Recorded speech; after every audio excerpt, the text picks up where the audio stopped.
What rule did your teacher break? I was sitting in music class when that familiar tingling crept up my fingers. I had gone 3 full months without a single seizure, but I knew exactly what the sensation meant. Miss Blackwood, I need to go to the nurse right now, I said, my voice already wavering as sharp electrical pressure built behind my temples. I'm about to have a seizure. The substitute teacher rolled her eyes from across the room. Oh, please.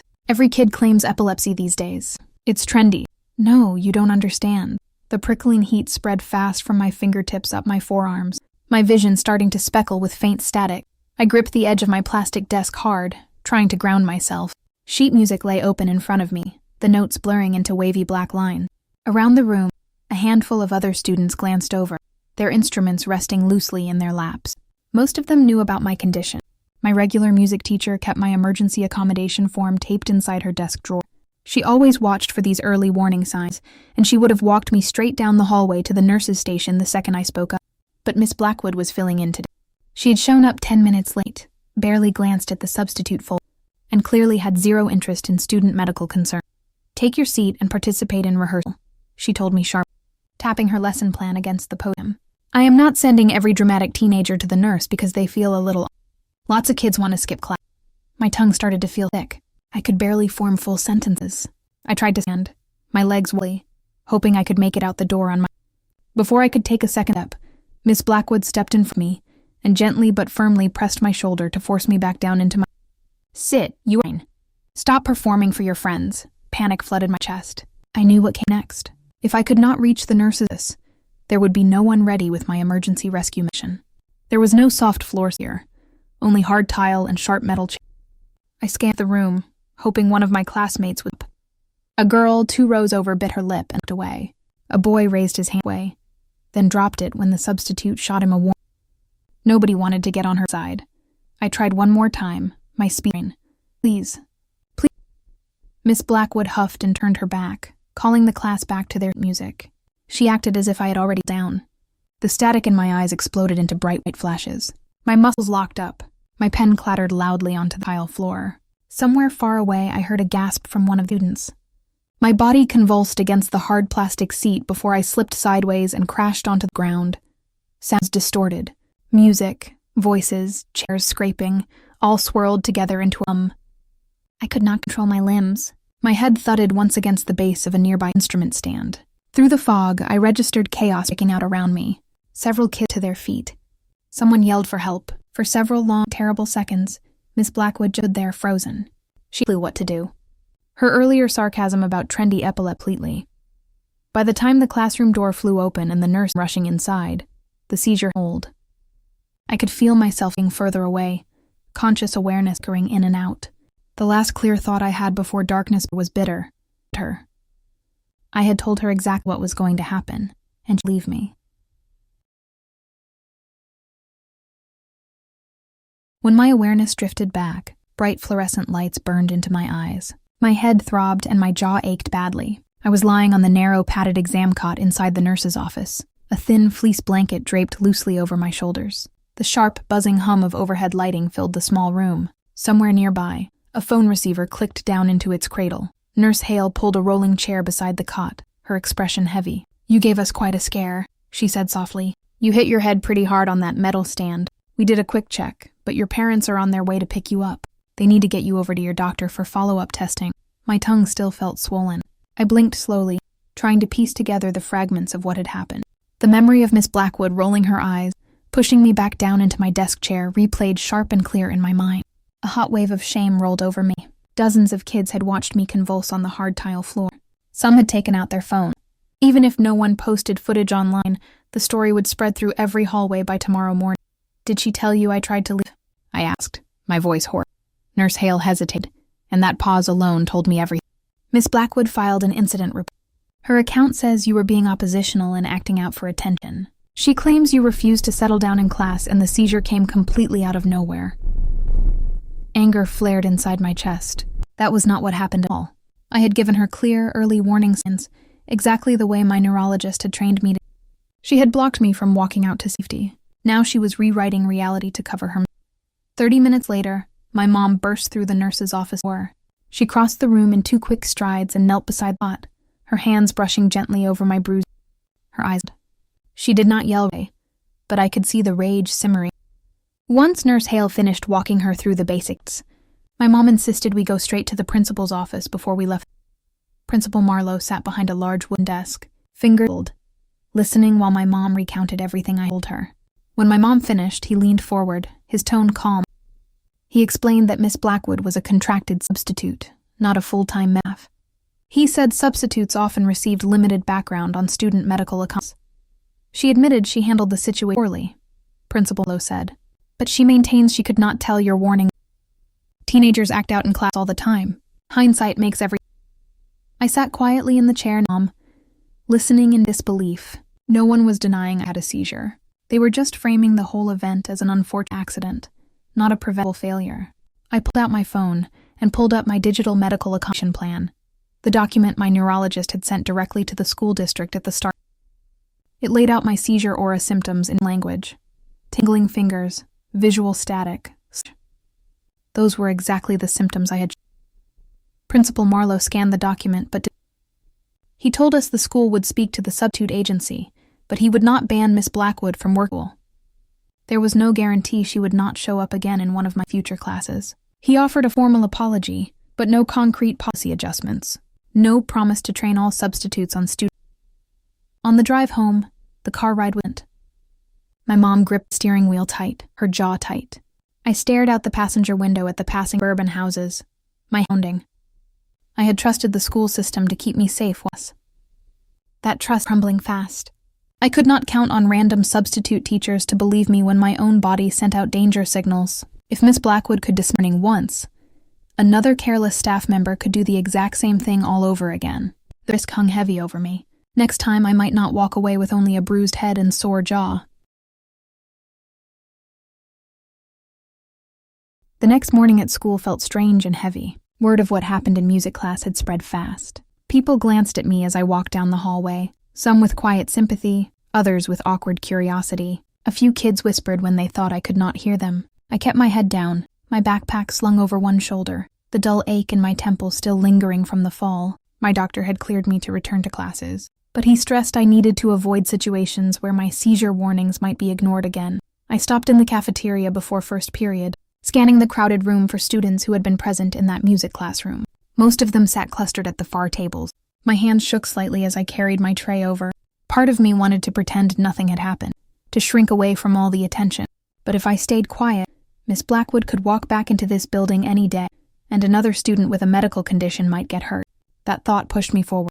I slid into an empty seat beside Lila, the girl who had bit her lip, and looked away during the seizure. At first, she would barely meet my eyes. When I asked her what she had seen, she hesitated for a long moment before speaking in a low voice. She told you to sit down. She would not let you go to the nurse. Lila said. I wanted to say something, but I was scared she would give me detention. Substitutes can make the rest of your class miserable. One by one, other students who had been there joined our conversation. A boy named Javi told me he had watched Miss Blackwood physically press my shoulder to hold me in my chair. Two more girls confirmed I had clearly warned her about the incoming seizure long before my body started convulsing. None of them had spoken up while it unfolded, but they remembered every critical detail. I pulled out my phone and asked if they would write short witness statements, just simple factual paragraphs describing what they had observed. Several. By lunch's end, I had 4 separate accounts saved in my notes. Hope flickered in me. If I could bring first-hand eyewitness evidence to Principal, he could no longer write this off as a he said, she said disagreement. That afternoon, my mom and I returned to the administration. I opened my phone and read the witness accounts out loud in front of the principal. I expected him to take this new information seriously, to recognize Miss Blackwood's report was incomplete and instead his expression.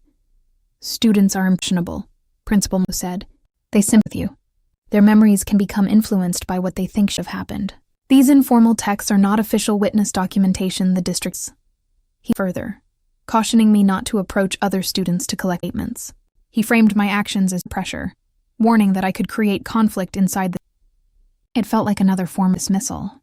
My medical paperwork nothing, and eyewitness accounts from kids who had stood in that very room all. The school's priority was protecting its own systems, not... On the drive home, I sat staring at the list of witness quotes. I had done everything I was supposed to do. I followed my neurologist's guidance, alerted staff at the fora sign, and found classmates who could corroborate. Every route inside the school's own rules led to a dead end. My mom sat quiet for a while before me. "The school is not going to fix on their own," she said. "We cannot keep relying on their internal allegations. We need to go higher." Her words settled heavy in my chest. Going higher meant more stress, more scrutiny, and drawing even more unwanted attention to the whole painful incident. There would be no easy, clean resolution. If I moved forward, I risked being painted as a difficult, troublemaking student. But if I backed down, danger would stay. Any substitute teacher could ignore medical warnings, and there would be zero real consequences. I closed my phone and made up my mind. I was to let this drop. My mom submitted a formal written complaint to the school district 2 evenings later. She attached my neurologist's medical paperwork, the digital accommodation plan, and the informal student witness statements I had collected. We joined a virtual Zoom hearing 1 week after the seizure, sitting side by side at our kitchen table, laptop open in front of us. 2 district administrators and a representative from the substitute staffing agency appeared on screen. The small camera window made every face feel distant and impersonal. I told my story calmly, walking them through the aura symptoms, my urgent request for the nurse, and Miss Blackwood's refusal to let me leave the classroom. When I finished, the agency representative spoke immediately. She argued substitute staff had limited time to review every student's individualized health paperwork. Miss Blackwood, she insisted, had no malicious intent. She had simply misread a teenage student's behavior. Substitutes covered dozens of classrooms across multiple campuses every month, the agency woman said. We cannot reasonably expect every temp to memorize every student's medical profile. One district administrator nodded along. They acknowledged that what happened to me was unfortunate, but they kept circling back to practical limitations. They explained that substitute folders only contained emergency crisis alert, not the full nuance of pre-seizure warning auras. No rule required temp teachers to read through lengthy accommodation documents before class started. That policy gap had allowed the whole disaster to unfold. Even with that knowledge, they declined to issue any formal reprimand toward Miss Blackwood or her employer. Instead, they issued a non-binding suggestion. The high school should try to give substitutes quicker access to medical summaries whenever possible. There would be no mandatory training, no ban, no enforceable new rules. The meeting wrapped shortly after, leaving us staring at a black Zoom screen. Back at school, word spread that I had filed a district-level complaint.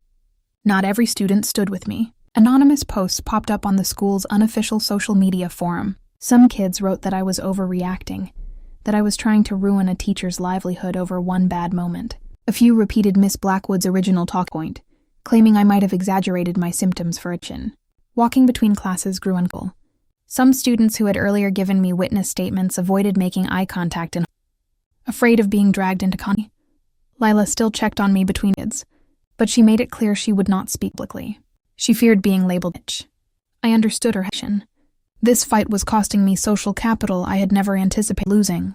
I would come home each afternoon exhausted, my old seizure warning tingling occasionally flickering at my fingertips from My neurologist warned me heightened anxiety could lower my seizure threshold, putting me at risk.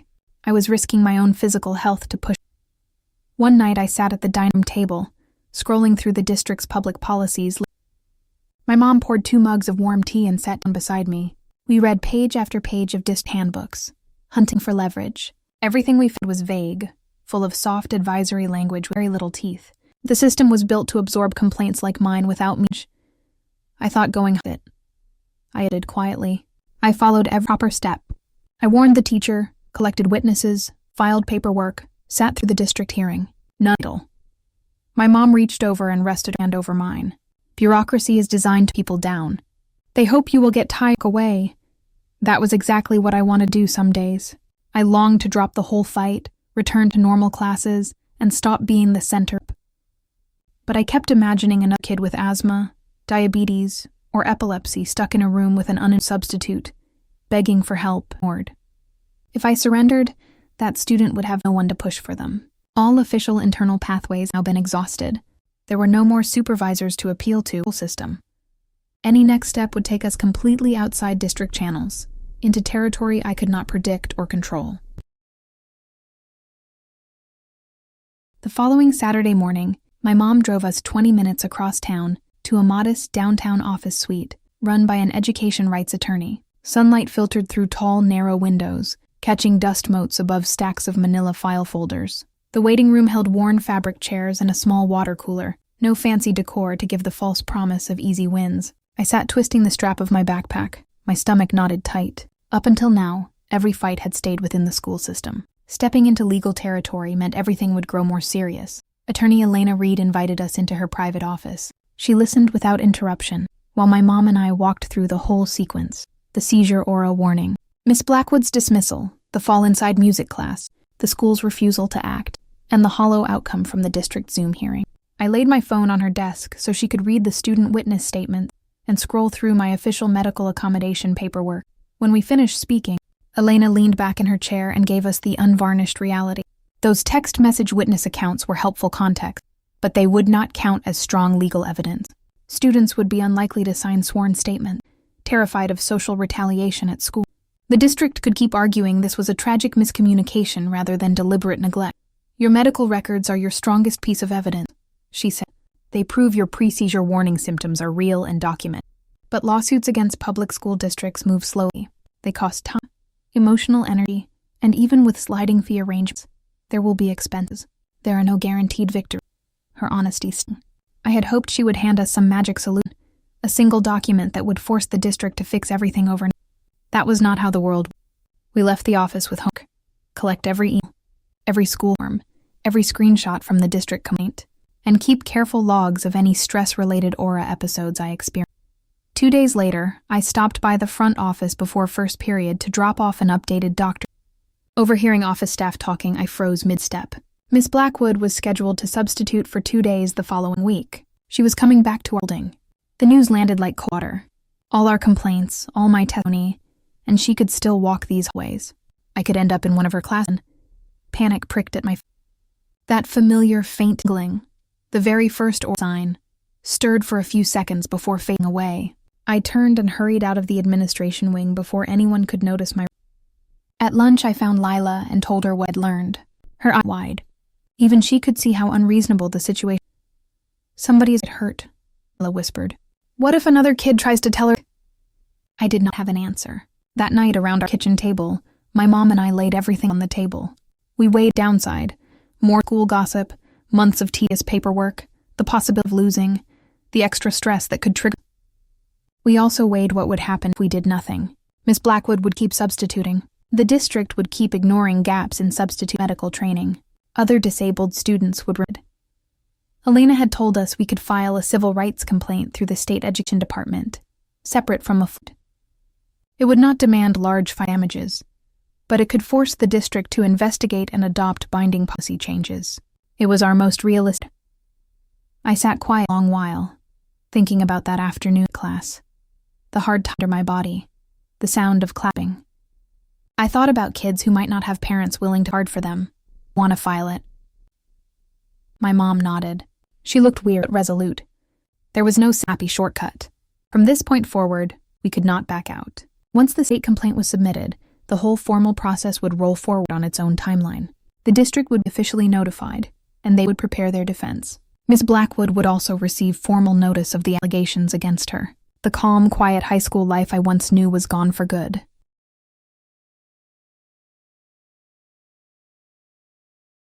The entire week leading up to Miss Blackwood's return felt like waiting for a storm I could not outrun. My anxiety spiked so badly that I felt tiny aura tingles every single day, faint fingertip static, blurred vision flashes, and a heavy pressure locked behind my forehead. My neurologist warned me repeatedly that chronic stress was the biggest trigger for my seizures, but I had no way to calm down. The danger was no longer a distant memory. It was coming back to school, walking the same hallways, standing in front of classrooms again. The state complaint had been officially filed by my mom's attorney earlier that week. The district had already received notification of the investigation, and Principal Marlowe had been instructed to preserve all incident records, classroom reports, and substitute scheduling logs. Legally, we had momentum. Socially and physically, I was still completely vulnerable. The investigation would take months to conclude. In the meantime, Miss Blackwood still had full access to our campus and our classrooms. On Monday morning, I walked into school with my stomach twisted into knots. I had double-checked the schedule the night before. Miss Blackwood was substituting for 2 class periods, including the last period general studies class that half my grade attended. It was a large, crowded room with over 30 students, no quiet nurses stationed nearby, and 0 emergency medical accommodation set up for her lesson plan. Word spread fast around campus that she was back. Students whispered in hallways, many of them watching me carefully, knowing the history between us. Some kids felt guilty about what happened during the music class seizure. Others still thought I was overreacting, convinced the whole situation had been blown out of proportion by my family, and when I stepped into last period, my heart dropped straight to my feet. Miss Blackwood stood at the front of the room, writing notes across the whiteboard, completely comfortable, completely unbothered by the investigation hanging over her professional record. She looked exactly the same as she had that terrifying day in music class, sharp, impatient, and quick to judge teenage behavior as attention-seeking drama. The second she saw me walk through the doorway, her pen paused mid-stroke. Her eyes locked onto mine, cold and unyielding. She knew I had filed the complaint. She knew I had spoken to witnesses, lawyers, and district officials. And she did not care. If anything, her stare felt like a quiet challenge. She was here to prove she had done nothing. I slid into a desk in the back row, far from it, hoping to stay invisible for the entire. I kept my head down, focusing hard on my worksheet, trying to regulate my breathing and ignore the building tension in my body. For 20 minutes, the class ran. Miss Blackwood lectured, assigned work, and moved around the room checking student progress. I almost started to relax, foolishly believing I might survive the period without. Then the first warning tingled. It started soft, just a faint buzz, but I recognized it. My blood turned cold. This was not stress anxiety. This was a genuine pre-seizure aura. My body was warm again, exactly like it had in music class. Panic exploded through my chest. I could not have another seizure here, not with in charge, not after everything we had. I lifted my quickly. My finger. Miss Blackwood, I need to give the nurse. I'm having a medical warning. The class went quiet. Every student headed toward me. Miss Blackwood walking, slowly turning to face me with a bitter mock. Again? Said loudly, her voice sharp enough for the whole room to hear. You're really going to pull stunt again? Right after you tried to get me fired over a little classroom disruption? It's not a stunt, I gasped. My vision already. Please. No. She crossed firmly. You will finish your work.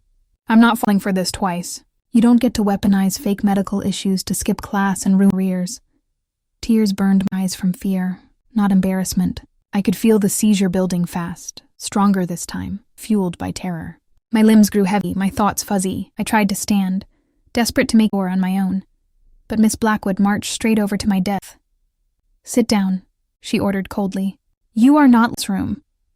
Before I could argue, Lila shot up from her desk across the room, her voice again. She's not faking. I saw her seize last time. You almost get seriously hurt.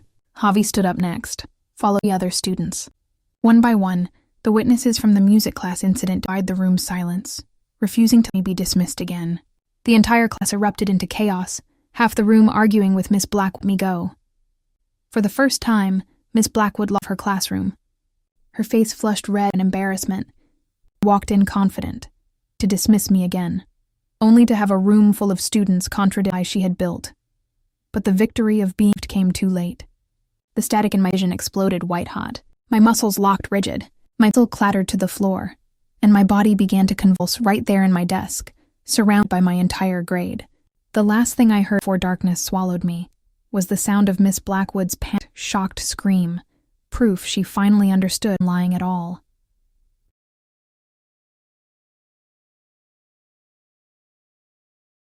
Chaos crashed over the classroom the second my body seized. Shouts overlapped, desks scraped against the floor, and students bolted from their seats, no longer quiet, no longer afraid of crossing the substitute teacher. Miss Blackwood's scream died in her throat, replaced by pure, unbridled panic. The cocky, dismissive attitude she'd clung to all semester shattered in an instant as she watched me convulse uncontrollably, powerless to stop it. Unlike the first seizure in music class, no one stood frozen in silence. Lila sprinted to the classroom door, throwing it open and screaming for the nurse at the top of her lungs. Javi pushed through the crowd to clear the desks around me, shoving loose chairs aside to keep me from slamming into hard plastic or sharp metal. Other students clustered close, creating a protective barrier, their earlier hesitation gone completely.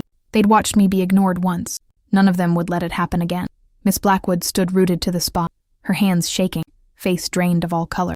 She tried to step forward like she intended to help, but every pair of student eyes locked harshly on her. The room's resentment was thick and unmissable. Everyone knew the truth now. She'd been warned. She'd chosen arrogance over compassion, stubbornness over student safety, and she'd forced this terrifying moment to happen a second time. By the time Nurse Hale burst into the room 3 minutes later, my seizure was already winding down. My muscles relaxed from their rigid lock, my body going limp against the desk, consciousness flickering back in slow, hazy waves. The nurse didn't spare Miss Blackwood a single glance. She dropped to her knees beside me, gently adjusting my head into a safe position, checking my pulse and speaking soft, steady words to ground me as I came back to my... "Call an ambulance," Nurse Hale snapped to no one in particular, her voice sharp with urgency.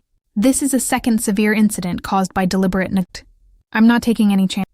Those words hung in the air like a verdict. Deliberate neglect. Not a mistake. Not a miscommunication. Paramedics arrived minutes later, wheeling a stretcher down the crowded. A stream of students followed behind, watching silently as they lifted me carefully onto the gurney and secured an oxygen mask over my face. The entire school could feel the weight of what happened. This was no longer a teenage drama, no longer a he-said-she-said argument between a student and a... It was proof of a dangerous failure in the school. I regained full clarity in the back of the ambulance, the bright lights and steady hum helping anchor my scattered... My head throbbed, my body ached with the residual soreness of muscle cramps, but the fog in my mind lifted enough to remember every detail. The way Miss Blackwood had stood down, the way she'd mocked my medical warnings, the way she'd blocked my escape while my body begged for help, and the way my classmates had finally fooled me. My mom met me at the emergency room, her face streaked with tears and rage. She didn't yell or break down in front of the medical staff. Instead, she stayed calm, collected every new medical report, every paramedic note, every official document that proved this second seizure was stress-induced and entirely preventable. For months, we'd fought to be believed. Now the evidence was... Back at school, the fallout was instantaneous. Student videos of the classroom chaos circulated hours. Not the harmful footage of my seizure, but clear audio of Miss Blackwood refusing my desperate pleas, mocking my medical condition, and blocking from safety. The school administration could no longer spin the incident as a misunderstanding or teenage... The entire student body has the truth. Miss Blackwood was terminated officially. The substitute staffing agency permanently cut all ties with her, removing her from every local school roster. She lost her ability to work in education entirely, her professional reputation destroyed by her own voices. For the first time since I started fighting, accountability loomed. Principal Marlowe issued a formal public apology in my family, admitting the school had failed to prioritize student safety over bureaucratic convenience. The district abandoned their defensive stance on our state complaint and agreed to sweeping, binding policy changes. Every substitute teacher in the entire county was required to complete mandatory medical accommodation training, including full education seizure auras, warning signs, and emergency response protocols. All temporary staff were now required to review every student's medical alert forms before stepping in a classroom. The vague, voluntary suggestions from the district hearing turned into strict, enforceable rules. No longer would untrained, uninformed staff hold the power to dismiss a disabled student's cries for help. The broken